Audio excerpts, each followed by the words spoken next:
Bismillahirrahmanirrahim. Assalamualaikum warahmatullahi wabarakatuh.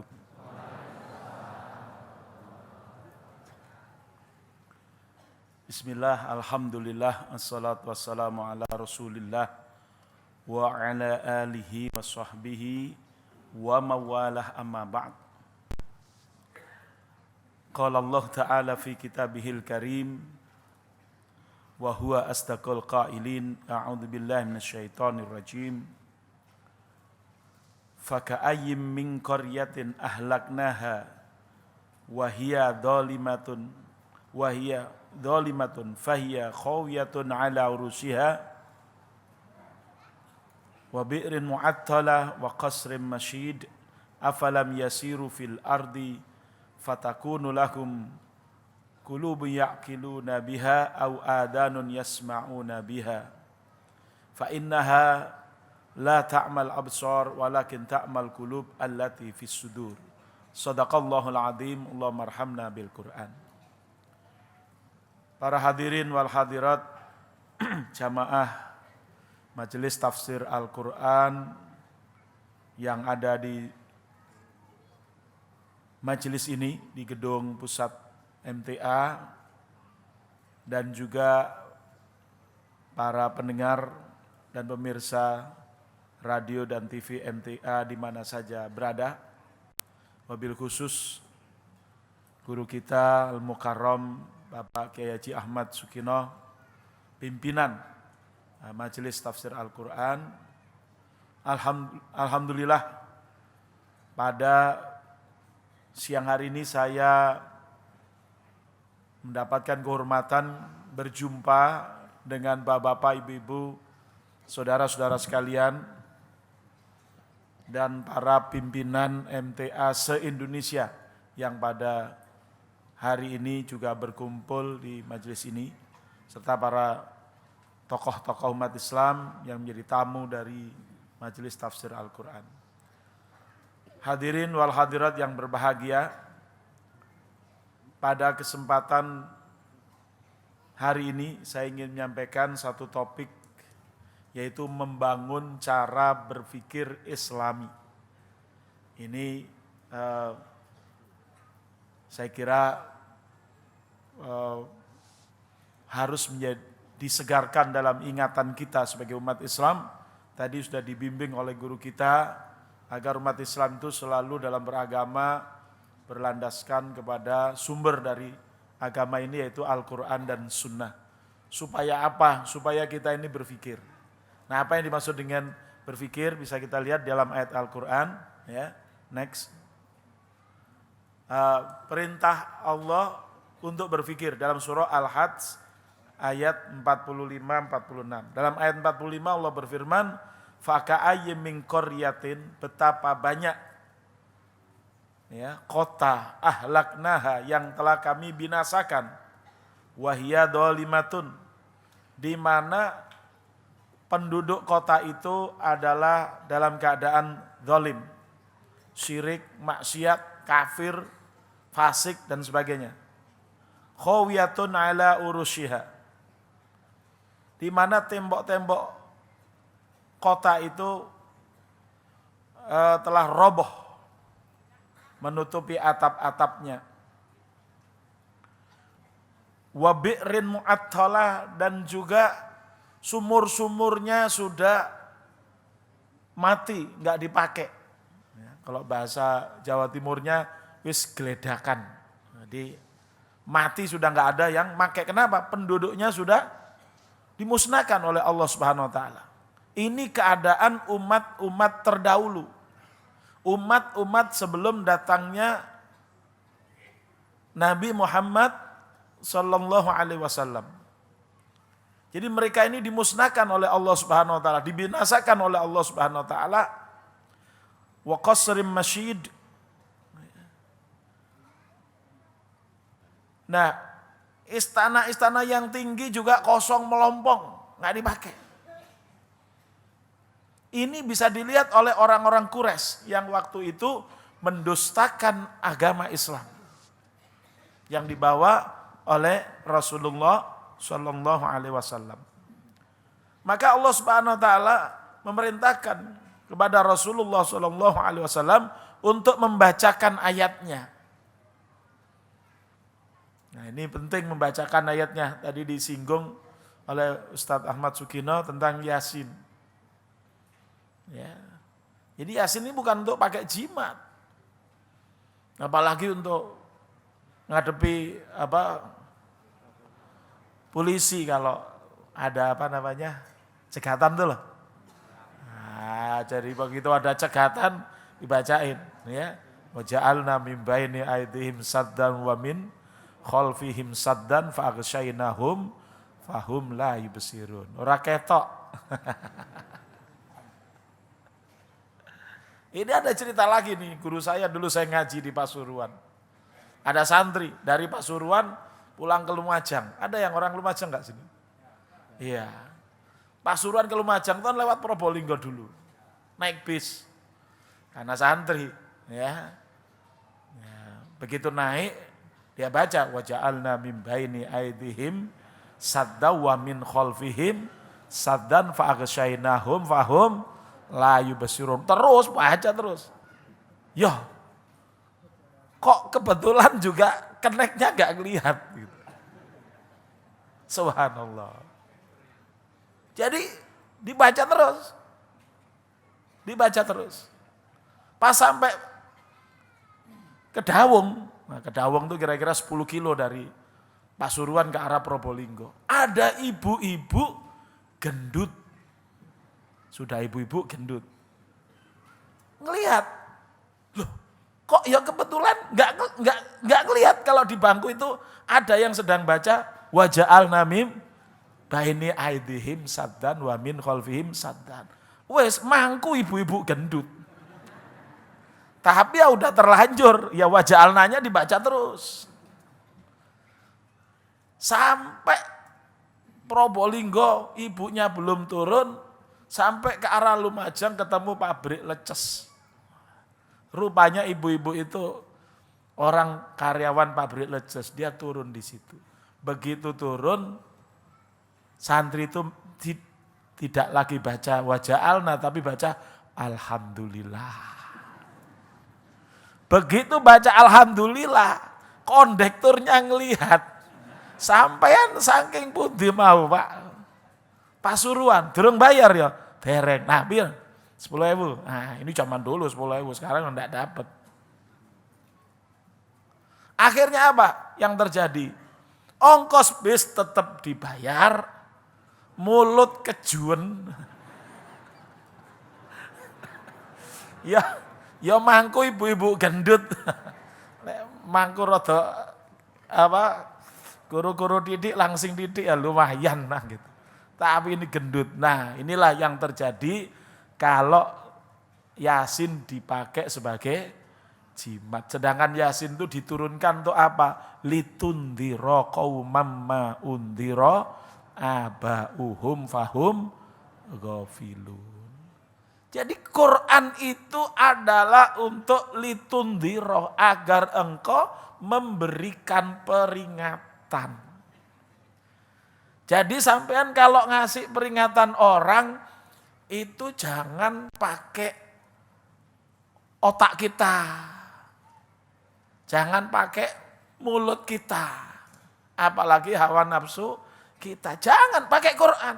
Makanya perlunya ngaji di MTA itu supaya kalau ngasih peringatan kepada orang pakai ayat-ayat Al-Quran sesuai dengan fungsinya. Litundhira qaumam ma undhira abauhum fahum ghafilun. Lah nanti kalau ada orang dikasih peringatan enggak mau, bagaimana?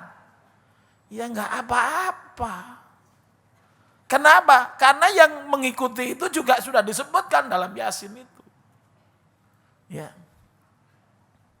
Innama tundhiru manittaba'ad dzikra wa khasyar rahmana bil ghaib.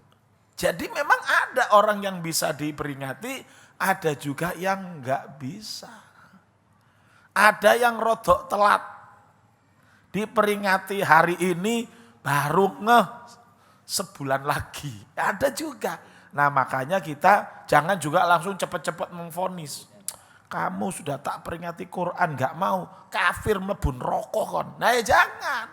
Orang MTA enggak boleh begitu. Ya. Kita cuma menyampaikan, fadzakir innama anta mudzakir. Kasih peringatan. Anda hanya memberi peringatan. Lasta alaihim bimusaitir. Anda nggak punya kekuasaan. Lah kalau sampean sudah jadi wali kota Solo, ya punya wewenang. Kalau baru jadi jamaah MTA aja yang nggak punya wewenang, iso ngasih peringatan. Nah, supaya orang gampang dikasih peringatan bagaimana? Nah inilah kita perlu untuk mempelajari bagaimana sih Quran membimbing kita agar orang itu berpikir. Kenapa orang itu sulit diberi peringatan? Karena kebanyakan itu orang nggak berpikir. Nah di sini di dalam surah Al-Hajj ini Allah memberikan keterangan. Afalam yasiru fil ardi fatakuna lahum qulubu ya'qiluna biha au adanun yasma'una biha fa innaha la ta'mal absar walakin ta'mal qulub allati fis sudur. Shadaqallahul azim. Allahumma arhamna bil Qur'an. Mohon maaf Ustaz, ada permohonan untuk memindah mobil segera Ustaz. Ya, mobil Toyota Silver yang ada di depan gedung dengan nomor polisi AB 1298 VE. Kalau tidak dipindah sekarang mau diderek polisi. Sekali lagi untuk Toyota Silver berada di depan gedung, nomor polisi AB 1298 VE, mohon segera dipindah sekarang. Terima kasih. Iya, jadi kalau yang sudah perintah polisi harus diikuti. Kenapa? Dia punya wewenang. Kalau enggak diderek temenan sampean. Tapi kalau kita mengajak orang kepada Islam, kita bukan pemerintah, kita enggak punya wewenang. Sudah kita kasih tahu dengan Al-Quran, diejek memel, ya sabar. Jangan kita awas kamu, enggak ngikuti Quran, tak derek kamu. Ya enggak bisa, wong kita bukan polisi kok, gimana. Paham napa mboten? Ya. Nah, jadi Allah mengatakan di sini afalam yasiru fil ardi. Ya. Apakah coba ayatnya? Afalam yasiru fil ardi.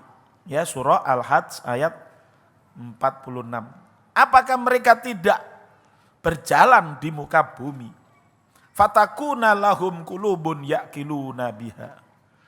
Lalu mereka punya hati yang bisa dipakai untuk berpikir, untuk berakal. Di sini kita perhatikan, ternyata Allah menyatakan orang itu berakal dengan hatinya. Selama ini banyak orang membedakan, mendikotomikan antara akal dengan hati. Akal itu pusatnya di hati, Pak, sebenarnya. Bukan di otak. Ibarat komputer, otak itu hard disknya. Tapi prosesornya itu di hati, Pak. Ya, paham napa mboten?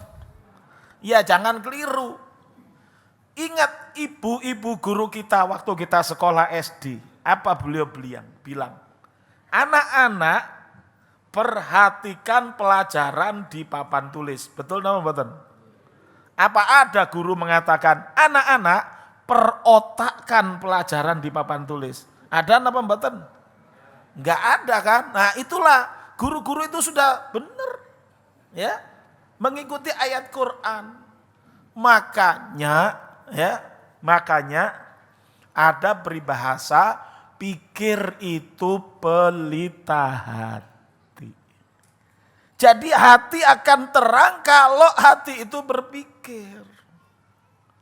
Memang hati itu punya fungsi dua. Satu berpikir, ya'qiluna biha. Dan satu adalah merasakan. Perasaan benci, perasaan cinta, perasaan seneng, gak seneng, itu ada di hati. Tapi ini tipis antara cinta dan benci. Antara iman dan kufur itu tipis. Antara syirik dan tauhid itu tipis, hati-hati. Maka di sini pikir itu pelita hati penting. Supaya pikir kita benar sesuai dengan kalimat tauhid, maka harus mengambil kepada sumbernya, yakni dari Al-Quran dan Sunnah baginda Rasulullah Sallallahu Alaihi Wasallam. Jelas ya? Nah, jadi oleh karena itu ketika kita membaca Al-Quran, jangan cuma membaca dengan mulut kita. Tapi bacalah dengan hati kita. Maksudnya berfikirlah ketika membaca Al-Quran. Apa maksudnya? Berpikir kita ketika membaca Al-Quran. Maka ketika kita membaca, afalam yasiru fil ardi fatakuna lahum qulubun yaqiluna biha au adanu yasma'una biha. Itu walaupun mulut kita yang bunyi, tapi hati kita bisa mengerti. Afalam yasiru fil ardi. Kenapa mereka enggak berjalan di muka bumi? Fatakuna lahum qulubu yaqiluna biha. Lalu dalam hati-hati mereka difungsikan untuk berfikir. Au adanun yasma'una biha. Telinga mereka dipakai untuk mendengar. Fa innaha la ta'mal absar. Sesungguhnya bukan buta penglihatan mereka, walakin ta'mal qulub, tapi buta hati mereka allati fis sudur, yang ada di dalam dada. Jadi hati ini di dada sebelah kiri. Ya, makanya keliru kalau ada yang mengatakan sakitnya tuh di sini. Salah. Sakit itu di sini karena hati ini jantung sebenarnya. Jantung di kiri kan? Ada yang dokter sini. Dada sebelah kiri kan? Disitulah pusat perasaan dan pusat berpikir. Harddisk ada di sini. Piranti berpikir ada mata, ada telinga dari luar. Tapi pusat ada di sini. Jelas? Iya. Kok bisa Ustadz? Yo bisa, wong zaman sekarang itu zaman wireless. Gak nyambung aja bisa, gak ada kabel aja bisa. Apalagi ini ada urat-urat sarafnya, lebih bisa lagi. Ya. Nah, oke. Jadi ketika kita melihat fakta, maka harus berpikir. Di sini next ya. Dalam tafsir Tanwirul Mikbas dikatakan lahum qulubun yaqiluna biha, adalah maksudnya bahwa mereka ini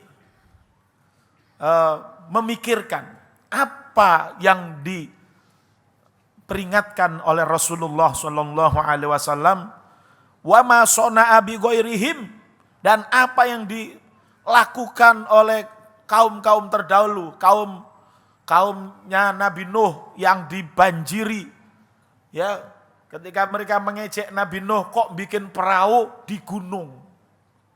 Mereka tidak pernah berpikir bahwa yang membuat banjir itu Allah Subhanahu wa Ta'ala. Ya bisa air itu sampai ke gunung karena yang gerojokkan air dari langit itu adalah Allah Subhanahu wa Ta'ala. Maka kalau Nabi Nuh membuat perahu di atas gunung, enggak salah. Di zaman sekarang banyak orang bikin perahu di atas gunung. Contoh dulu Pak Profesor Dr. Insinyur Habibie membuat perahu di atas gunung. Yaitu di mana? Di Bandung. Loh kan itu kapal terbang? Lah iya. Itu perahu udara namanya. Ya, itu perahu udara. Jadi perahu udara lebih hebat daripada perahu laut. Ya. Nah inilah mestinya umat Islam itu berpikir. Kalau umat Islam sering baca Yasin dan mikir, insya Allah tambah pinter. Begitu. Ya. Jadi saya tidak melarang orang baca Yasin, tapi kalau baca Yasin nggak mikir, sayang. Orang baca Yasin mikir, pasti pinter-pinter. Lah sekarang kok banyak orang baca Yasin, tapi kok nggak pinter lah. Lah masalahnya nggak mikir. Itu orang Amerika banyak yang mabuk, tapi kok pinter-pinter. Lah masalahnya mereka mabuk, habis mabuk mereka mikir. Waktu mabuk nggak mikir mereka. Selesai mabuk mikir. Lah kita mabuk nggak mikir-mikir. Ya kapan pinternya rek gitu. Nah, jadi tafakkaru fiha, berpikir. Ini penting sekali. Dan berpikir ini Pak, Bu, gratis. Gak usah bayar, gak usah pakai beli tiket untuk berpikir itu. Pirantinya semua sudah disediakan oleh Allah Subhanahu wa Ta'ala. Makanya kita harus dekat-dekat dengan orang alim. Supaya apa? Kita dapat masukan, supaya kita bisa berpikir. Nah kita kadang-kadang dekat dengan orang alim yang diambil bukan pelajarannya, barokahnya doang. Nah, nanti bekas Ustadz ini, kalau Ustadz Al-Khotot yang ngomong di sini, setelah ini ada yang minum ini, insya Allah akan pinter ceramah. Loh, tapi ya memang benar, saya itu dulu juga suka minumin ginian. Tapi tentunya kalau minumin doang nggak pernah belajar, ya ora usah pinter-pinter Pak. Jadi tetap harus belajar. Maksudnya minumnya cari berkah itu untuk spirit saja ya nggak apa-apa gitu loh. Jadi yang penting di sini apa? Kita berpikir. Jadi yang membuat umat itu nggak maju karena nggak mau berpikir. Nah, berpikir itu untuk mencari pelajaran. Ya, yaqiluna biha tabiru, agar mereka mendapatkan pelajaran.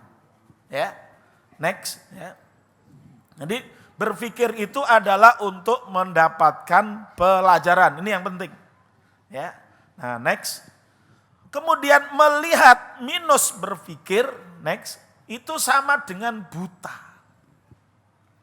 Orang sudah melihat fakta tapi tidak mau berpikir, itu sama dengan buta. Disebut di sini oleh Allah, ya, fa innaha yakni an-nadru bi ghairi ibrah, yaitu memandang tanpa mengambil pelajaran, wa yuqalu kalimatus syirik, dan juga dikatakan oleh penafsir yang lain bahwa kalimat syirik adalah la ta'mal absor, bukan buta penglihatan, minan nadr. Dia tidak buta, maksudnya bisa ngelihat.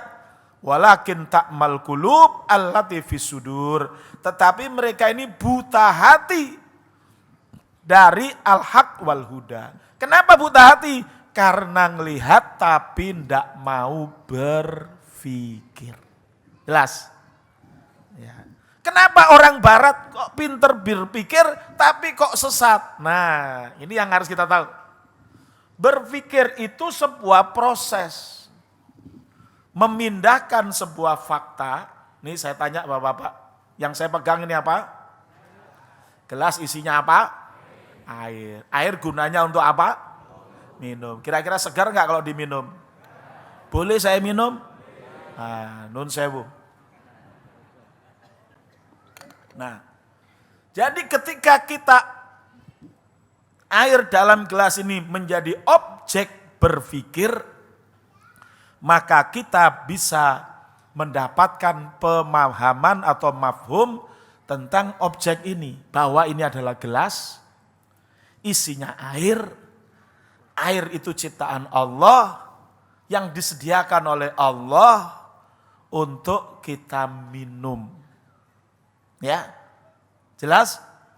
Nah, berarti saya alim dalam hal air ini. Kata ulama, man alima syai'an fahuwa alim. Siapa yang tahu sesuatu, berarti dia orang alim. Sesuatunya ini air dalam gelas, maka saya alim tentang air dalam gelas. Maka air ini tidak saya sia-siakan, saya minum supaya menyegarkan badan saya. Apalagi suara saya sudah serak, gitu ya. Jelas? Nah, orang-orang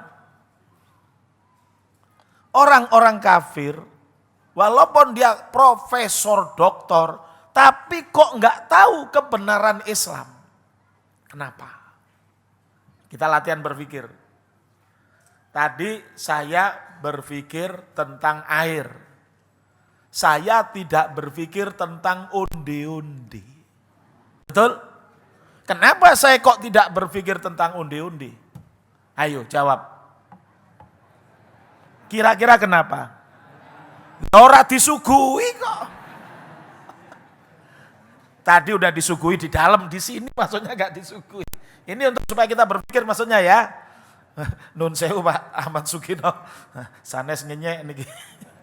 Ya, jadi saya bisa berpikir tentang air dalam gelas ini yang gunanya untuk diminum karena saya memang mengarahkan mata saya, absor, ya, perabaan saya, dan pengecapan saya. Bener nggak ini air? Jangan-jangan ini miras. Air.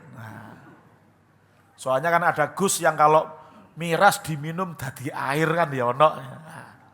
Sehingga halal gitu. Kalau ini air beneran tak minum halal. Nah, kenapa saya nggak berpikir tentang undi-undi? Jawabannya apa?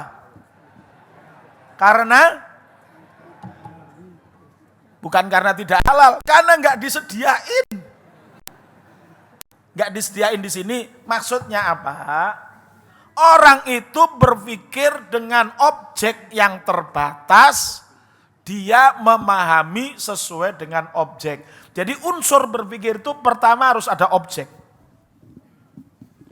Objeknya itu kemudian kita transfer melalui panca indera kita, masuk ke dalam benak kita, lalu di dalam benak kita ini, di harddisknya, sudah ada informasi apa belum? Kalau belum ada informasi, mbok 10 tahun enggak ngerti-ngerti.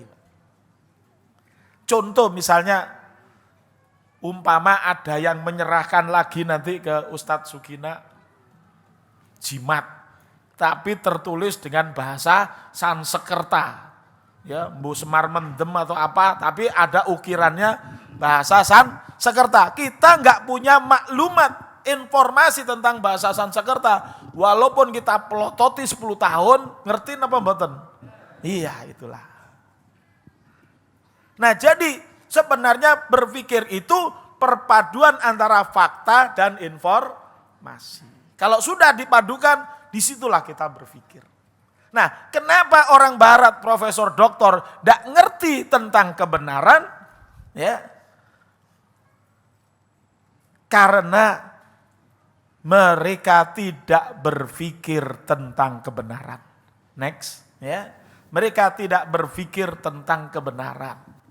Ya. Ini sudah disinggung oleh Allah dalam surah Al-A'raf ayat 179. Next, ya.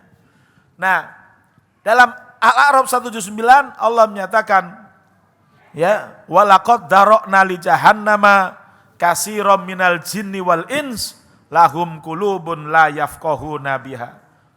Sungguh kami akan penuhkan neraka jahanam katsiran minal jinni wal ins, kebanyakan jin dan manusia. Lahum qulubun la yafqahuna biha. Mereka punya hati tapi tidak bisa memahami dengan hati itu. Yaitu apa? Tidak berpikir. Tadi ingat, ya, lahum qulubun yaqiluna biha. Jadi mereka yaqilun itu hasilnya yafqahun. Orang berpikir hasilnya faham. Mereka punya hati tapi tidak dipakai untuk memahami kebenaran, al-haqqa. Walahum a'yunun la yubsiruna biha. Mereka punya mata tetapi tidak pakai untuk melihat al-haqqa, kebenaran. Walahum adanun, mereka punya pendengaran, la yasma'una bihal haqqa, mereka tidak pakai untuk mendengar al-haq, kebenaran.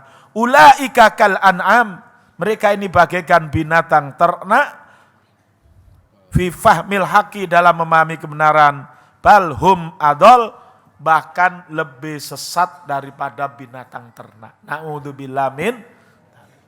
Orang bisa sesat walaupun gelarnya profesor doktor. Loh, profesor doktor kok bisa sesat, Ustadz? Kan dia orang pinter. Dia pinter, tapi dia pinter dalam hal spesialisasinya. Ya, saya dulu pernah kuliah. Ya, jelek-jelek gini, saya pernah kuliah di perguruan tinggi. Ya, saya insinyur pertanian. Jadi nggak kalah dengan Pak Triyono tadi. Ya, nah. Mana Pak Triyono yang mana orang? Oh alhamdulillah ya. Sama-sama insinyur kita Pak ya. Cuma saya belum pensiun Pak, karena saya nggak pernah jadi bekerja di keinsinyuran, langsung jadi ustadz. Jadi kalau jadi ustadz nggak pernah pensiun memang ya begitu. Nah, jadi di kampus saya dulu di Bogor itu banyak dokter, tapi ada dokter jagung. Penelitiannya tentang jagung. Ditanya tomat, enggak ngerti dia. Sebelahnya dokter tomat, ngertinya tentang tomat. Ditanya kecoa, enggak ngerti dia. Kenapa? Dia enggak ahli dalam hal kecoa. Sudah paham di sini? Jadi walaupun profesor doktor, tapi kalau yang dikaji urusan kecoa, jagung, telo, dan lain-lain, tapi tidak pernah mengarahkan potensi berpikirnya untuk memahami kebenaran, untuk memahami siapa yang menciptakan kecoa, siapa yang menciptakan jagung, maka tidak akan pernah ketemu dengan kebenaran. Betul? Jelas sekarang? Jadi untuk berpikir tidak harus mesti kelasnya S2, S3, enggak sekolah juga berpikir. Dulu Rasulullah dan para sahabat enggak ada yang sekolah. Tetapi apakah mereka berpikir? Sangat berpikir. Kalau seandainya mereka diukur IQ-nya sekarang, saya yakin mereka rata-rata di atas 140 IQ-nya. Itu kalau 140 itu udah IQ jenius. Ya, begitu. Nah, dan orang yang selalu membaca Al-Quran, insya Allah IQ-nya akan naik. Terutama yang membaca Al-Quran dan memahami maknanya. Itulah yang dimaksud dengan tombo ati itu. Moco Al-Quran, angen-angen sak maknani. Jadi berpikir maksudnya. Karena Allah menurunkan Al-Quran dalam bahasa Arab itu agar manusia pertama yang diturunkan Al-Quran kepada mereka, yang mereka adalah ummiyin, itu bisa mikir. Inna anzalnahu Qur'anan Arabiyyan la'allakum taqilun. Itu firman Allah kepada bangsa Arab yang diturunkan Quran pertama kali. Sesungguhnya kami turunkan Al-Quran itu dengan Qur'anan Arabiyyan, dengan bacaan dalam bahasa Arab, la'allakum taqilun, agar kalian mikir, agar kalian memfungsikan, ya, memfungsikan seluruh piranti-piranti berpikir, agar hati kalian tidak tertutup. Jelas.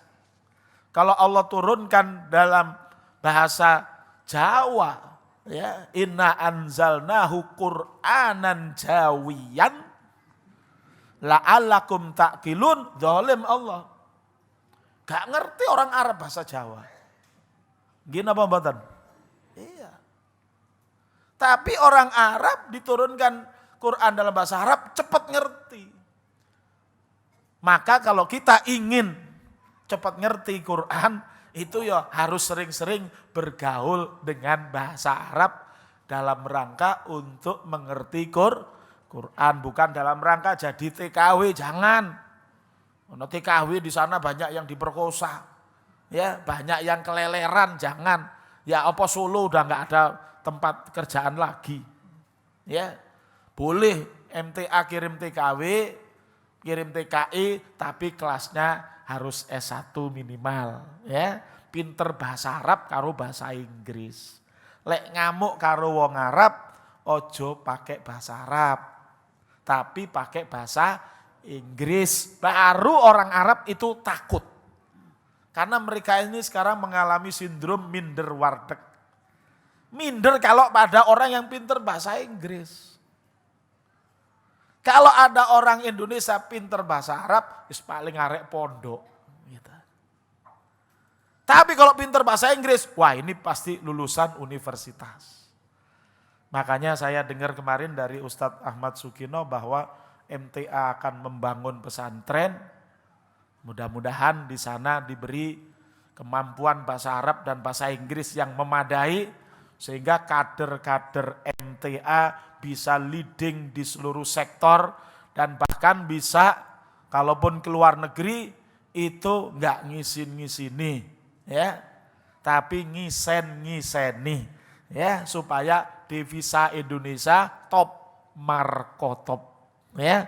Seperti Turki itu tenaga kerjanya masuk ke Eropa, ngirim ke Turki.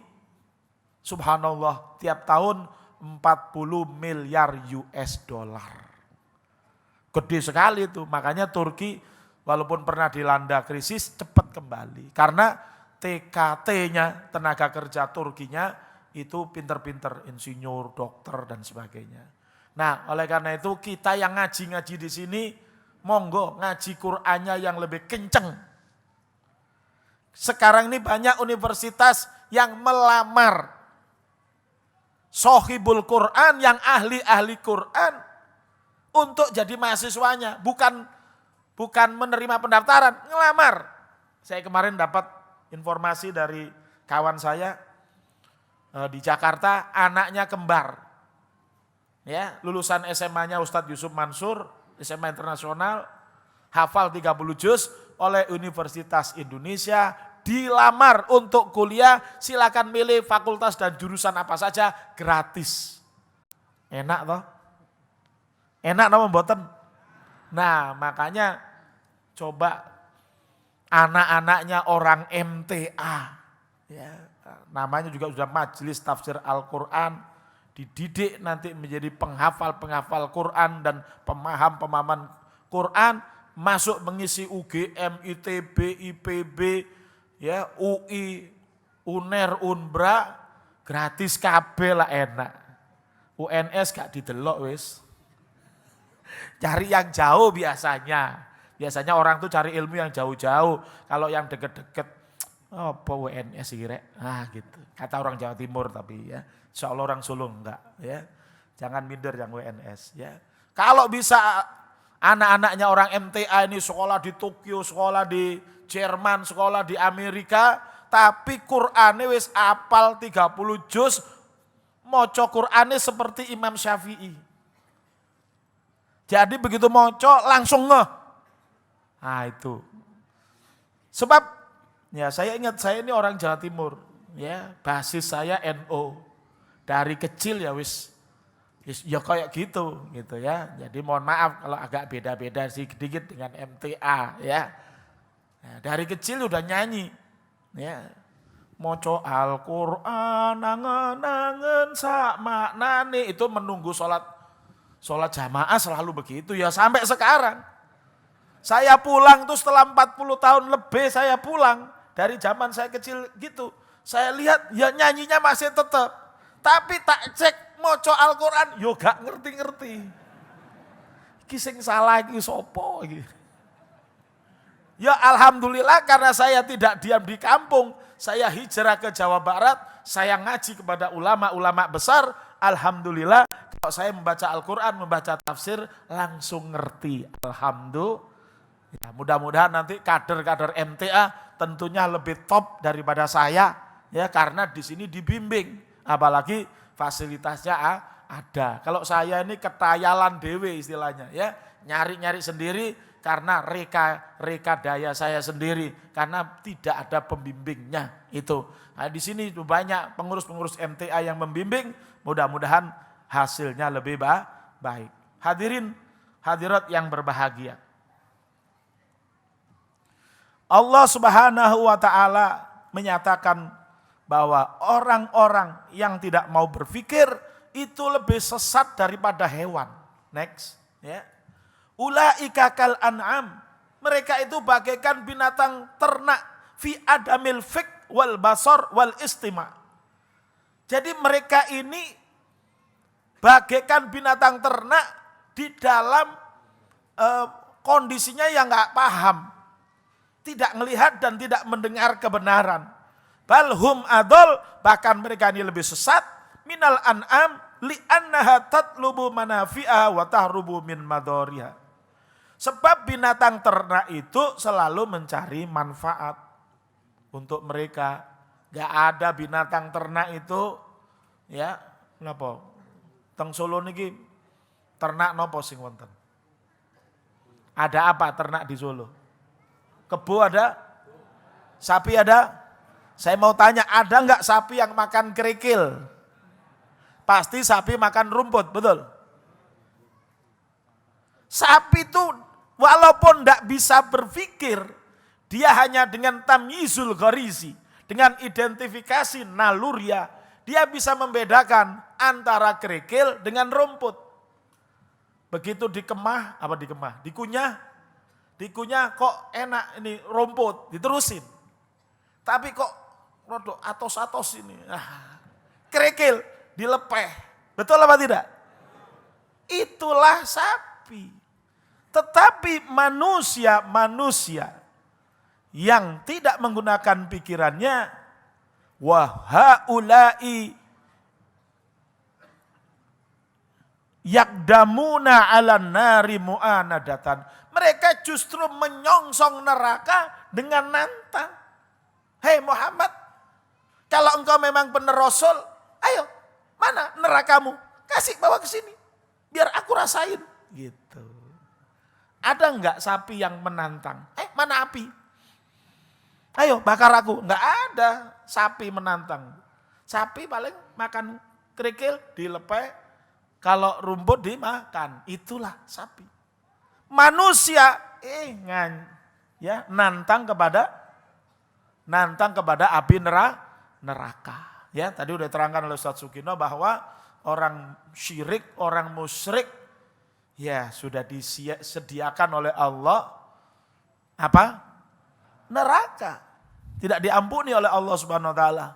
Innallaha la yaghfiru ayyusraka wa yaghfiru ma duna dzalik. Wa yaghfiru duna dzalik. Jadi Allah tidak akan mengampuni orang yang melakukan tindakan kemusyrikan. Tapi Allah mengampuni yang dosanya di bawah itu. Ini malah ada yang nantang. Ya, biar saja saya ya dibakar di neraka juga rasa saya sendiri. Makanya kalau ada orang mengatakan itu hak asasi manusia. Ikut Islam atau enggak ikut Islam, hak asasi manusia. Ikut aturan Allah atau enggak ikut, hak asasi manusia. Hak asasi batukmu apa? Itu aturan Allah, kalau enggak engkau ikuti, engkau bakal celaka. Baik di dunia maupun di akhirat. Kalau enggak di dunia, ya di akhirat. Contoh di dunia digambarkan oleh Allah tentang ashabul fil. Ya, alam taro kaifa fa'ala rabbuka bi ashabil fil. Apakah engkau tidak melihat bagaimana apa yang dilakukan oleh Allah Tuhanmu kepada ashabul fil, kepada pasukan gajah yang sombong, yang akan menghancurkan Ka'bah. Alam yaj'al kaitahum fi tadlil wa arsala alaihim tayron ababil. Mereka dikirim burung ababil. Bukan burung namanya ababil, bukan. Ababil itu artinya berbondong-bondong. Nah, ini jangan sampai salah kita. Ya, nanti punya anak dinamai ababil. Lu ababil itu artinya rombongan, Pak. Lah anak sampean ijen kok dibilang rombongan. Ya, berbondong-bondong. Ya, tarmihim bihijaratim min sijil. Lalu burung yang berbondong-bondong tadi itu melempari mereka orang-orang yang musyrik, orang-orang yang kafir yang hendak menghancurkan Ka'bah bihijaratim min sijil, dengan batu-batu dari neraka yang panas. Itu kalau melawan Allah Subhanahu wa ta'ala. Jadi oleh karena itu kalau kita menyampaikan Quran lalu kemudian tidak diikuti oleh orang, diem aja nggak apa-apa. Urusannya kembalikan kepada Allah Subhanahu wa ta'ala. Jelas nggih? Nah, oke. Jadi kebenaran itu dari mana? Dari Tuhanmu. Itu yang harus kita pegang. Tidak boleh dari pikiran kita. Tidak boleh. Maka membangun cara berpikir, kita harus bertolak bahwa kebenaran itu dari Allah Subhanahu wa ta'ala. Ya. Al-haqqu min rabbik fala takunanna minal mumtarin. Ya, surah Al-Baqarah 147. Ya, next. Nah, jadi al-haqqu min rabbik fala takunanna minal mumtarin, bahwa kebenaran adalah dari Tuhanmu, janganlah engkau termasuk orang yang ragu. Ya, jangan ragu dengan kebenaran. Kalau kita sudah belajar, kita tahu ilmunya, kita pakai, kita sampaikan. Bahwa ada orang lain yang menolak, boleh jadi mungkin pertama dia bodoh, nggak tahu. Yang kedua mungkin dia memang fasik, sudah tahu tapi menolak. Yang ketiga mungkin juga persoalan itu persoalan khilafiyah. Nah kalau persoalan khilafiyah itu kita juga jangan paksakan pendapat kita. Ya, kita pegang apa yang disampaikan oleh Imam Asy-Syafi'i rahimahullah, ra'yunas shawab yahtamilul khata' wa ra'yu ghairina khata' yahtamilus shawab. Pendapat kami benar, yang bertentangan dengan pendapat kami salah, tapi pendapat kami benar boleh jadi salah. Pendapat yang bertentangan dengan pendapat kami salah, tapi boleh jadi benar. Makanya di situ kita tidak mutlak-mutlakan. Yang sudah kita pegang bahwa ini benar, ya benar untuk kita. Kalau ada orang lain yang punya pendapat yang berbeda, ya kita nggak usah paksakan. Ya. Sebab kalau paksakan yang terjadi apa? Bentrok. Kalau bentrok sesama muslimin, kadang-kadang kriwikan dadi grojokan. Ngerti napa mboten? Masalahnya sebenarnya kecil, akhirnya ngambrak-ambrak ndak karu-karuan. Itu yang harus kita hindari, ya. Oke, kita lanjutin dulu cara berpikir. Bagaimana Imam Asy-Syafi'i rahimahullah? Nah, ini kita supaya kalau ketemu dengan pengikut Imam Syafi'i itu kita ngerti cara berpikirnya, ya. Beliau suatu ketika ditanya bagaimana hukum membunuh lebah saat ihram. Kan sebenarnya dilarang kita membunuh binatang-binatang waktu ihram. Ya, diharamkan. Ya, membunuh binatang waktu ihram. Tapi kalau membunuh lebah bagaimana? Itu pertanyaannya. Imam Asy-Syafi'i rahimahullah tidak menjawab menurut hemat saya begini, enggak. Ini cara berpikir. Kadang-kadang orang mengaku bermadzhab Syafi'i atau pengikut Syafi'i, tapi enggak memakai cara berpikir Imam Syafi'i. Ini yang ingin saya buka rahasianya. Jadi Imam Syafi'i enggak mengatakan menurut hemat saya. Nah kalau kita berpikirnya menurut hemat saya, orang Jakarta menjawabnya begini. Hemat di elo, boros di gue. Napa bahasa Solo nih? Hemat itu napa mriki? Irit, ya. Irit sampean Pak, nang aku orot. Nggih napa mboten? Lah kalau kita dijawab begitu kan repot kita. Jadi Imam Syafi'i menjawabnya apa? Langsung dengan Quran. Wa ma atakumur rasulu fakhuduhu wa ma nahakum anhu fantahu. Apa yang diperintahkan oleh Rasul laksanakan, apa yang dilarang oleh Rasul tinggalkan. Kenapa beliau jawab pakai ayat ini, tidak pakai ayat lebah? Karena enggak ada ayat lebah yang menjawab bagaimana hukumnya membunuh lebah saat ihram. Maka beliau mengambil kepada ayat yang umum. Wa ma atakumur rasulu fakhuduhu wa ma nahakum anhu fantahu. Kenapa beliau kok menjawabnya pakai ayat Al-Quran? Tidak pakai kitab Darmo Gandul, Gatoloco. Ya karena Imam Syafi'i seorang muslim pegangannya Al-Quran. Leres napa mboten?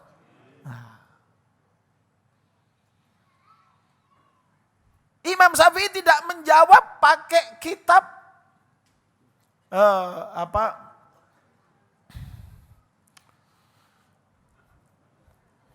Karmak gitu ya, History of Materialism, tidak. Ya. Tidak pakai teori tesis antitesisnya Karmak. Kenapa? Karena beliau bukan PKI. Beliau bukan komunis, beliau muslim. Muslim itu pegangannya Al-Quran. Maka beliau jawabnya wa ma atakumur rasulu fakhuduhu wa ma nahakum anhu fantahu. Surah Al-Hasr ayat 7. Ini lihat cara berpikirnya Imam Syafi'i. Jadi kalau hal yang tidak langsung ada ayat yang to the point terhadap persoalan, dia pakai jawab ayat yang umum. Untuk apa? Masuk ke dalam hadis.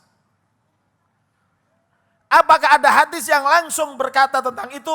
Beliau meriwayatkan sebuah hadis bahwa Rasulullah SAW memerintahkan agar mengikuti perintah Umar.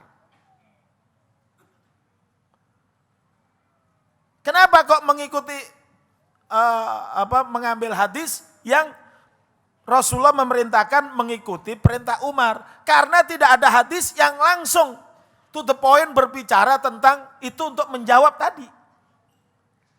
Kemudian baru beliau meriwayatkan hadis lagi bahwa Sayyidina Umar ibnul Khattab sebagai Amirul Mukminin, sebagai sahabat Nabi, sebagai seorang yang alim di antara sahabat, memerintahkan membunuh lebah saat ihram. Sehingga kesimpulannya menurut Imam Syafi'i dengan dasar berpikir tadi bahwa membunuh lebah saat ihram hukumnya mubah. Jelas?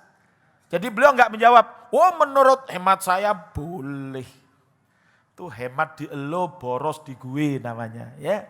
Tapi beliau lihat runtutan berpikirnya. Ini yang harus kita ambil.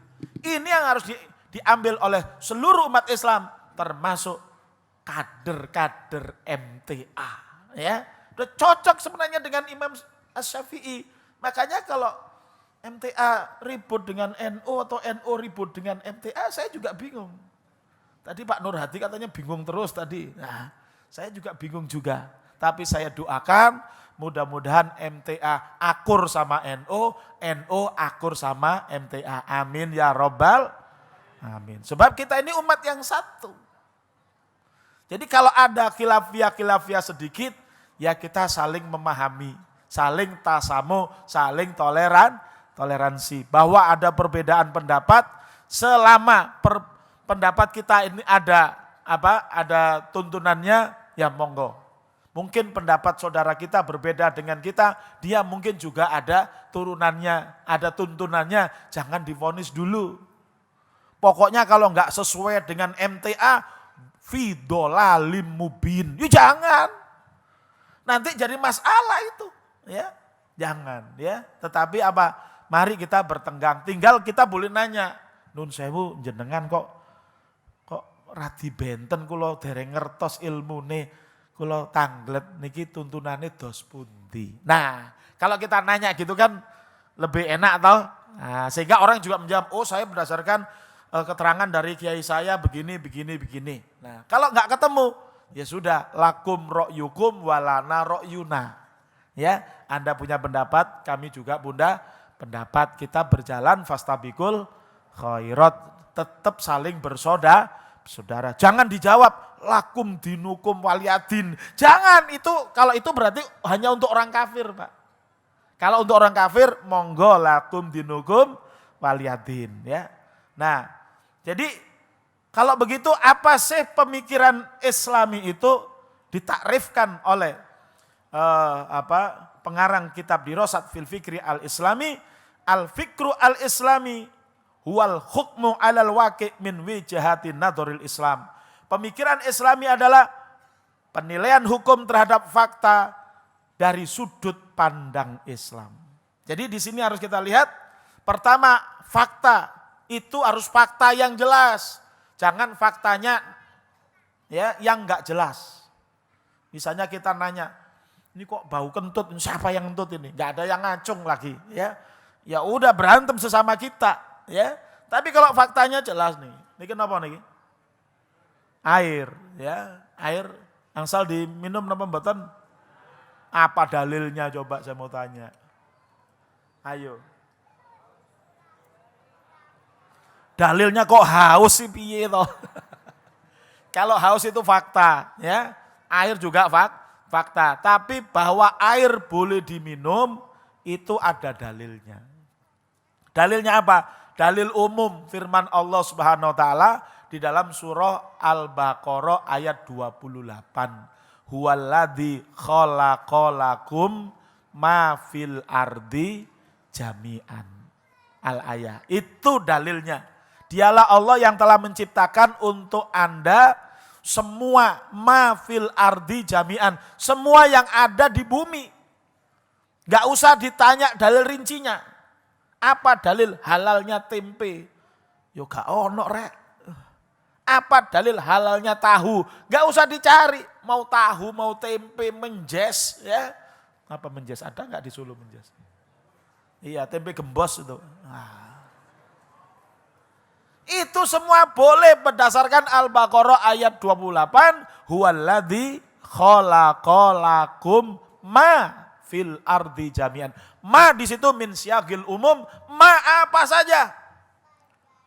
Mau kain, mau kaca, mau TV, mau motor, mau mobil, mau gedung, ma semua. Jelas? Iya. Termasuk batu akik. Ya gak apa-apa batu akik. Apa ada khasiatnya? Ada. Khasiatnya batu akik itu apa? Kalau dipetil, iku mesti pecah. Nah, itu khasiatnya gitu loh. Paham no mboten? Iya gak ada batu akik dipetil gak pecah. Ya itu khasiatnya. Jelas? Jangan berpikir macam-macam. Kalau itu batunya indah kita pakai cincin, ya gak apa-apa. Tapi kalau gara-gara pakai batu akik ini aku tambah cakep. Waduh, akik yang beli rek. Ya. Nah, jadi kalau wajahnya memang sudah di bawah standar ya, akik wabe ya tetap aja wajah gak berubah. Tapi gak usah kita sedih kalau wajah di bawah standar. Buktinya Mas Tukul itu rezekinya akeh ya gitu. Nah, oke, kembali keterkaitan fakta dengan penilaian hukum. Jadi ada fakta, ada penilaian hukum, ada keterkaitan. Yaitu keterkaitannya apa? Menurut akidah Islam adalah dalil syar'i. Jadi kita perlu selalu belajar Al-Quran, Sunnah untuk mengetahui dalil syar'inya. Nah jadi bagaimana sih kalau gitu berpikir Islami itu? Nah, mudah-mudahan kita ketemu ya sesama umat Islam setelah semua berpikir Islami itu insya Allah nggak akan tawuran, nggak akan berantem. Kalaupun ada ikhtilaf, ikhtilafnya penuh dengan adab karena ada adabul ikhtilaf. Tapi kalau nggak pernah ngaji, nggak pernah mikir, hantam kromo, ya kadang-kadang nggak ikhtilaf pun diikhtilafkan. Nah itu yang khawatirnya. Jadi bagaimana berpikir Islami? Pertama menjadikan akidah Islamiyah sebagai asas berpikir. Yakni asas dalam menghukum suatu fakta. Yakni menjadikan al-haq yaitu Al-Quran dan As-Sunnah sebagai sumber kebenaran dan sumber hukum untuk menilai kebenaran suatu fakta. Dalil kebenaran syar'i adalah Al-Quran, As-Sunnah dan ditunjukkan oleh keduanya yakni ijma'u sahabat dan qiyas. Ini ijma'u sahabat dan qiyas nggak boleh dipakai oleh orang awam, harus kelas mujtahid yang pakai. Ya. Jadi ijma' sahabat dan qiyas ini memang harus ngaji lagi kita, ya. Qiyas itu sebenarnya proses untuk pendalilan. Bagaimana yang nggak ketemu di dalam Al-Quran dan Sunnah, tapi kan harus dijawab secara syar'i. Nggak boleh kita kemudian gara-gara nggak ketemu di dalam Quran dan Sunnah, lalu kita nyele. Apa nyele itu? Minjem. Kemana? Wis pinjem nang fikih Inggris saja. Pinjem nang fikih Londo. Pinjem nang fikih Cina. Nggak boleh itu. Tetap harus dasarnya fikih Islam. Lah kalau nggak ketemu di dalam Al-Quran dan Sunnah, ulama yang ahli harus ada yang mampu berijtihad. Begitulah Rasulullah ketika menanyai sahabat siapa itu, Mu'ad bin Jabal, ketika mau jadi gubernur, Rasulullah bertanya, bima tahkum, dengan apa kamu akan menghukum? Sahabat Mu'ad mengatakan, bi kitabillah. Fa illam tajid, kalau enggak engkau jumpai di dalam Al-Quran, bi sunnati Rasulullah, dengan sunnah Rasul. Fa illam tajid, kalau enggak engkau jumpai di dalam sunnah, dia mengatakan ajtahidur ra'yi, saya akan beristihad dengan pendapatku, wala alu, tapi tidak sembarangan pendapat. Maksudnya pendapat yang tetap mengerahkan seluruh pikirannya kepada Al-Quran dan Sunnah. Kadang-kadang di dalam Al-Quran dan Sunnah itu ada ayat-ayat yang nggak jelas. Ya, disinilah kadang-kadang munculnya perbedaan pendapat di antara imam. Contoh, salah satu ayat itu adalah aula mastumun nisa. Ini ayat Quran. Au atau lamastum, kalian menyentuh an-nisa. Perempuan. Nah, dari satu ayat yang sama, itu bisa ada perbedaan istihad daripada para mujtahid. Contoh, Imam Asy-Syafi'i menyatakan, berdasarkan ayat itu, suami dan istri bersentuhan kulit membatalkan wudhu. Imam Abu Hanifah mengatakan suami dan istri bersentuhan tidak membatalkan wudhu. Imam Ahmad bin Hambal berpendapat suami dan istri bila bersentuhan tidak batal wudhu kecuali ada rasa gereng. Kalau ada rasa gereng baru batal wudhunya. Jadi dari tiga imam ini, mujtahid ini, satu ayat dalilnya sama tapi pemahamannya berbeda. Kita boleh memilih salah satu di antara tiga mujtahid tadi, ya. Kalau sampean bersentuhan enggak batal wudhu, sampean ngikut siapa? Jangan mengatakan menurut hemat saya. Nanti dijawab hemat di elu, boros di gue, ya. Tapi oh ya, saya pernah ngaji, katanya Imam Abu Hanifah itu menafsirkan ayat ini seperti ini. Jelas napa mboten? Iya. Jadi oleh karena itu di sini ada perbedaan penafsiran untuk ayat-ayat yang memang menimbulkan pemikiran yang berbeda. Jelas? Nah, jadi oleh karena itu di situ kita memang harus terus ngaji dan ngaji.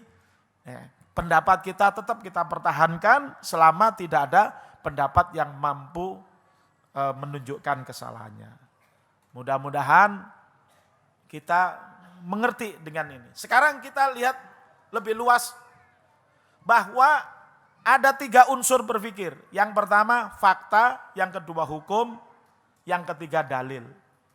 Contoh tadi fakta miras atau khomer. Hukumnya apa? Haram. Apa yang haram? Yang dimaksud haram apa? Dosa. Dilarang keras untuk meminumnya. Apakah hanya meminum yang dilarang? Tidak. Dilaknat peminumnya, dilaknat pembuatnya, dilaknat yang pengangkutnya, penjualnya, pembelinya, yang ngejokin itu juga dilaknat. Apakah ada dalilnya? Ada, yaitu dalam Al-Quran surah Al-Ma'idah ayat 90 dan juga ada hadis, ya. Misalnya Nabi mengatakan kullu muskirin khomrun wa kullu khomrin haramun. Tiap yang memabukkan adalah khomer dan tiap khomer itu adalah haram. Dan juga hadis Nabi menyatakan ada 10 golongan yang dilaknat oleh Allah dalam terkait dengan minuman khomer, yaitu yang syaribuha ya peminumnya, kemudian soniuha pembuatnya, kemudian baiuha yang menjualnya, mustariha yang membelinya, kemudian sakiha yang ngejoki dan lain-lain, ada kira-kira 10. Silakan nanti merujuk dalam kitab Al-Halal wal Haram Syekh Yusuf Qaradawi. Itu banyak contoh untuk melatih kita memiliki kemampuan untuk berpikir Islami. Nah, di sini yang perlu kita perhatikan sebagai bagian akhir, bahwa kita di dalam berpikir Islam itu kan Allah menyatakan al-yauma akmaltu lakum dinakum. Ya. Pada hari ini aku sempurnakan agama ini untuk kalian. Jadi Islam itu tidak hanya masalah sholat. Islam tidak hanya masalah masalah zakat, puasa, tapi juga tadi masalah minuman keras, masalah pakaian, masalah di sini saya sebutkan tentang zina, yaitu aktivitas seksual tanpa akad nikah. Apa hukumnya? Haram.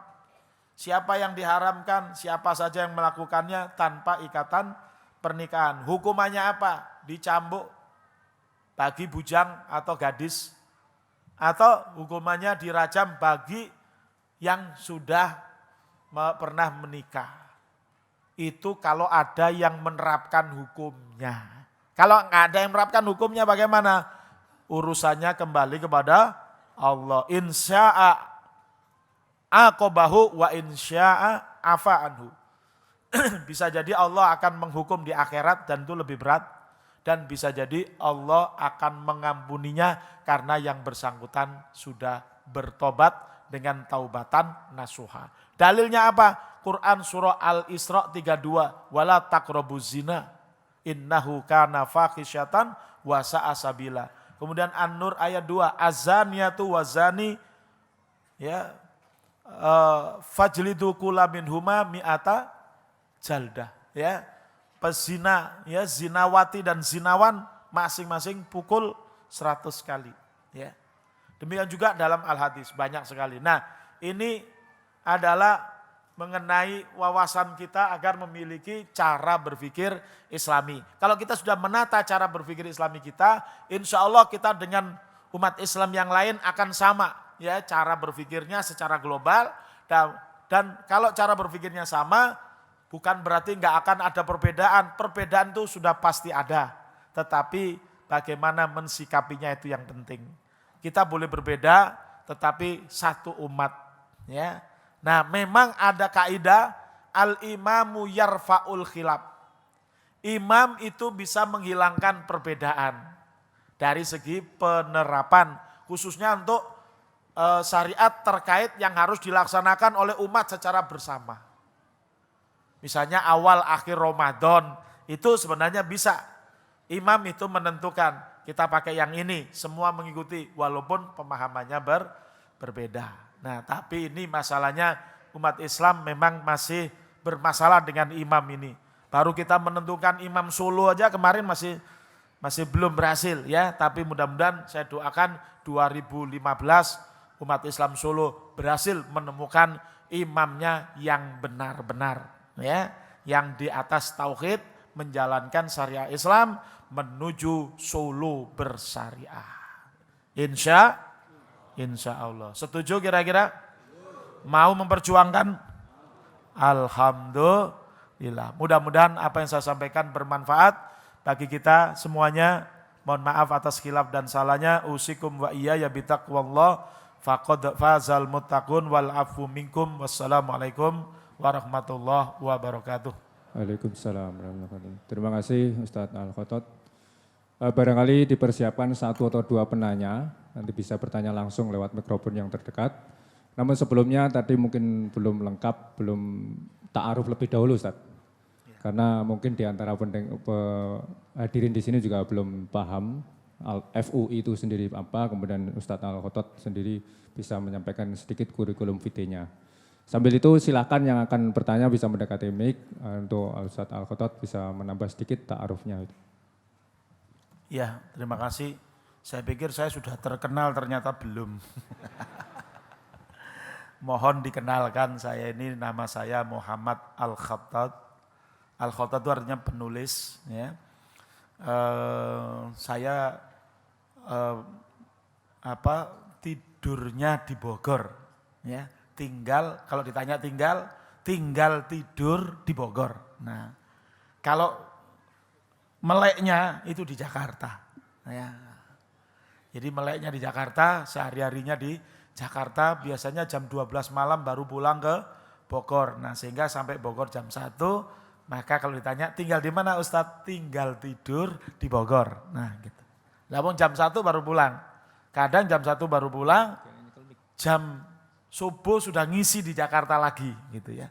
Jadi tidurnya cuma 2 jam terus lari lagi ke Jakarta. Ya, alhamdulillah kalau jam-jam segitu bisa 40 menit aja Jakarta Bogor ya.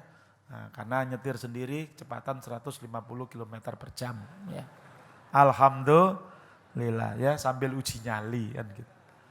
Nah, saya kelahiran Jawa Timur, Pasuruan 12 Juni 1964. Jadi usia saya sekarang hampir 51 tahun ya.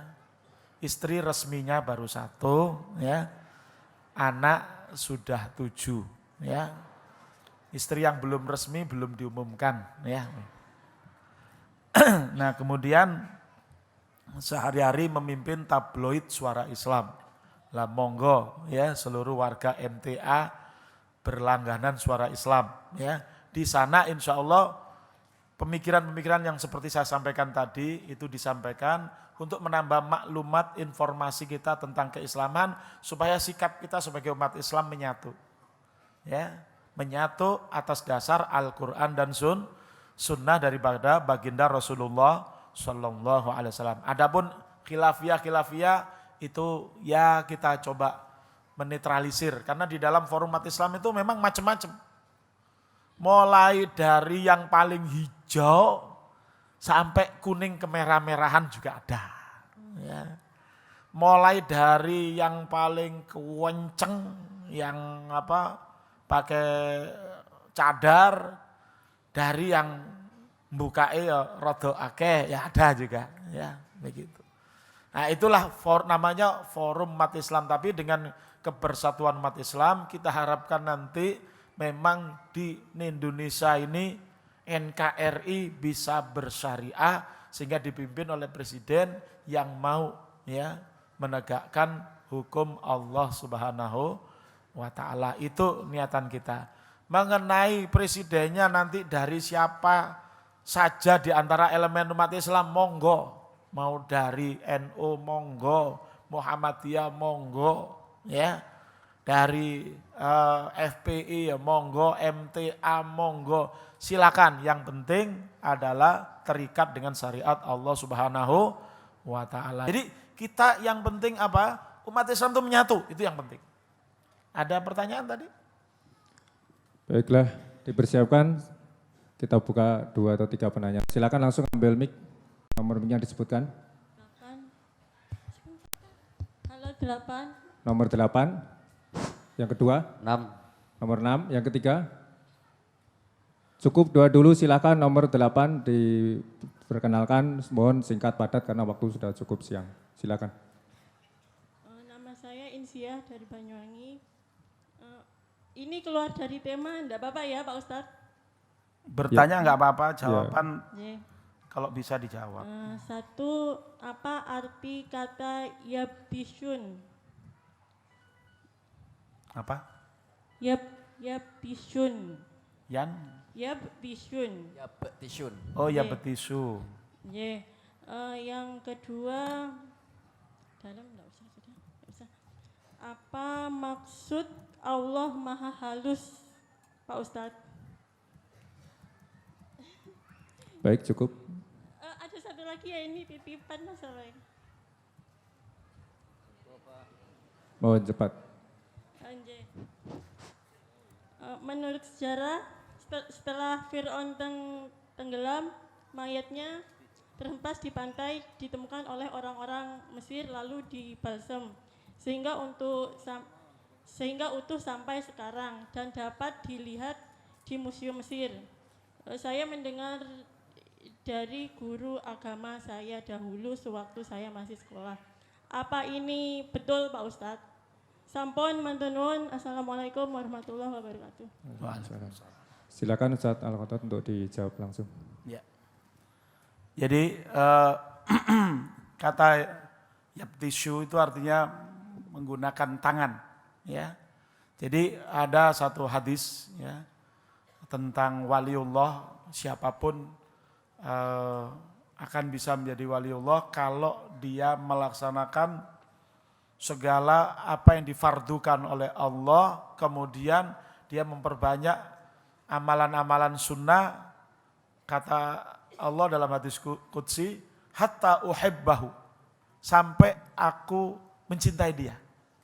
Ya, wa idza ahbabtuhu, kalau aku sudah mencintai dia, kuntu sam'ahu, aku akan menjadi pendengarannya, alladzi yasma'u biha, yang dia mendengar dengannya. Kemudian aku akan menjadi tangannya, alladzi yabtishu biha, yang dia menggunakan tangan itu. Jadi yang tangan digunakan untuk apa?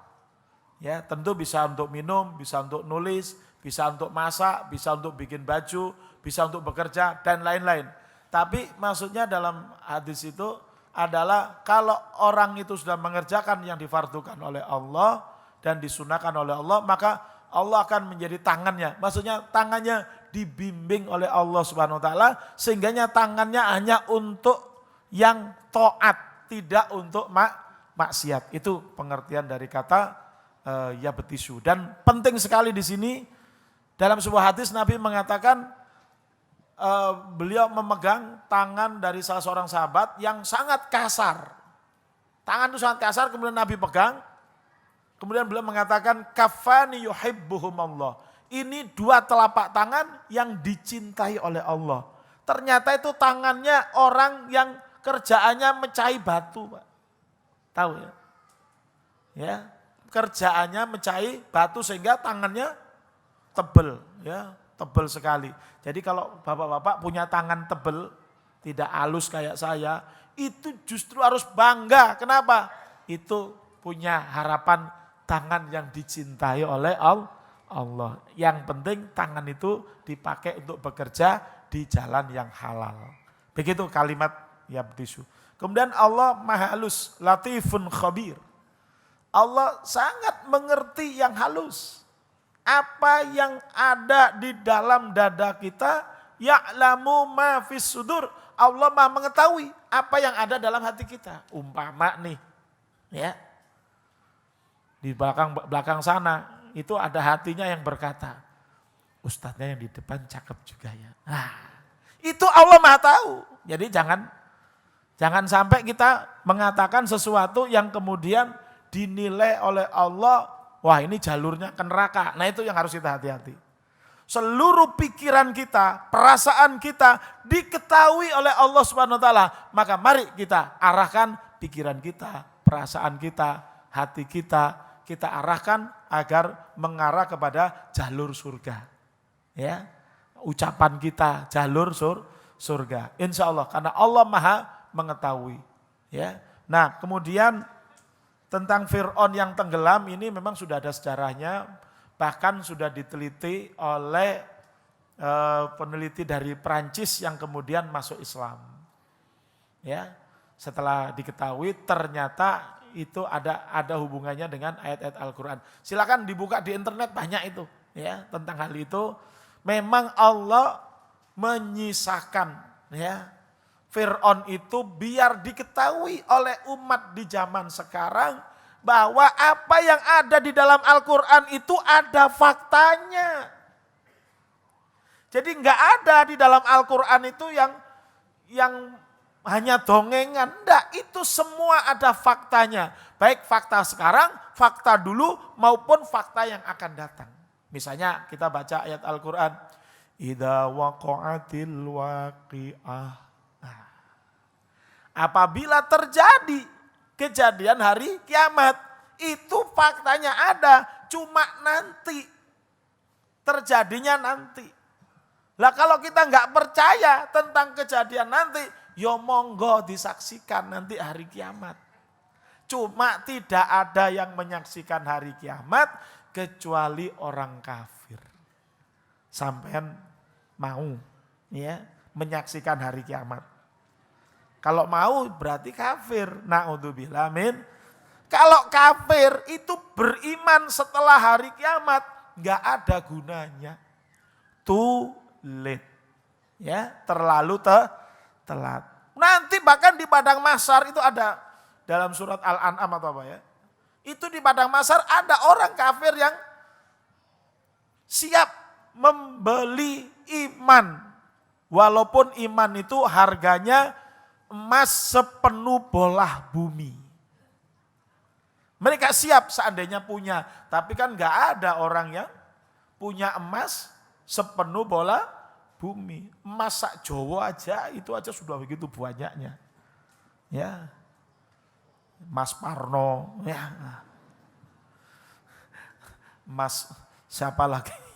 Itu aja sudah begitu banyak. Lah apalagi emas sepenuh bumi, tapi itu telat.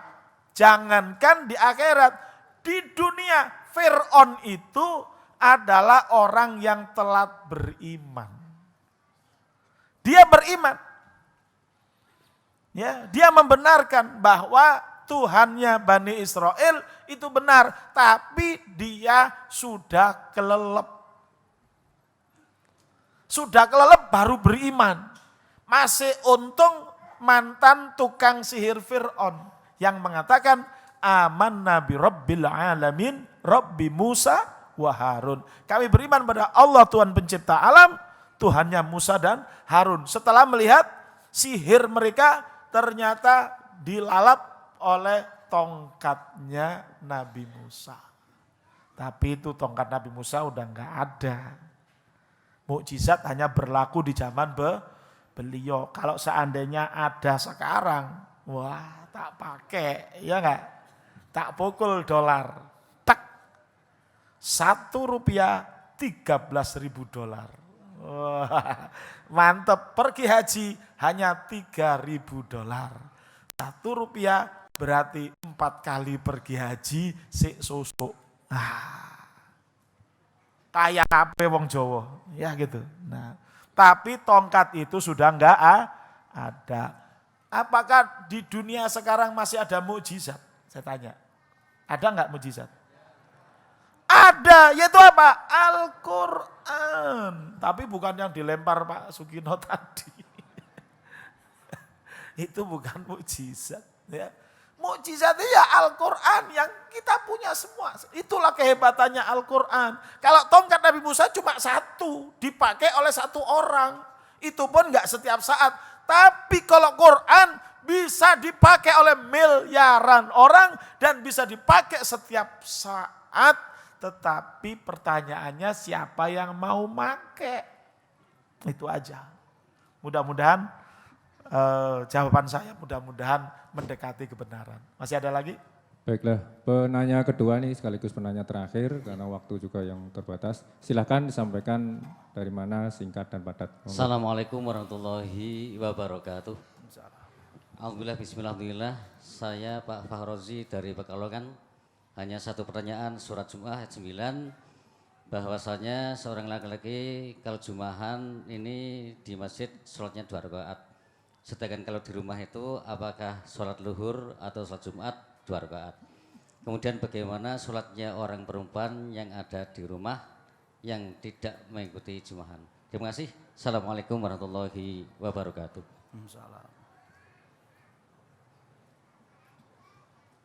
Ada lagi atau langsung dijawab? Ayat 9 tadi ya? Monggo langsung dijawab karena ini udah waktunya habis. Ya. Jadi dalam firman Allah SWT, A'udzubillahi minasyaitonirrajim. Ya ayyuhalladzina amanu idza nudiya lis-sholati min yaumil jumu'ati fas'au ila dzikrillah wa darul bai' dzalikum khairul lakum in kuntum ta'lamun. Hai orang-orang yang beriman, jika telah dikumandangkan adzan waktu sholat pada hari Jumat, fas'au ila dzikrillah, maka segeralah bergegas kepada zikrullah lis-sholah, bergegas ke tempat sholat Jumat. Wadarul baik, dan tinggalkanlah jual beli. Ya, kata wadarul baik ini memberikan pengertian sebagai ilat, sebab disyariatkannya untuk meninggalkan apapun, amal apapun pada waktu nudia lis-sholah, apabila sudah di adzan, ya sudah kedengaran adzan Jumat, maka perbuatan apapun, tidak hanya jual beli, ya mau kerjaannya tani, kerjaannya bengkel, kerjaannya pabrik, semua harus berhenti, pergi menuju ke tempat sholat. Ya, itu pengertian daripada fas'au ila dzikrillah. Jadi enggak ada pilihan laki-laki yang, kalau laki-laki sholat di rumah bagaimana, itu tidak ada alasan. Kecuali kalau dia adalah orang musafir atau dia sakit. Ya. Nah kalau dia musafir atau sakit, berarti kembali kepada sholat duhur. Demikian juga perempuan, maka kembali pada sholat duhur. Ya, sholat Jumat dengan duhur beda. Jumat adalah 2 rakaat plus khutbah, sedangkan duhur adalah 4 rakaat. Mudah-mudahan bisa dimengerti.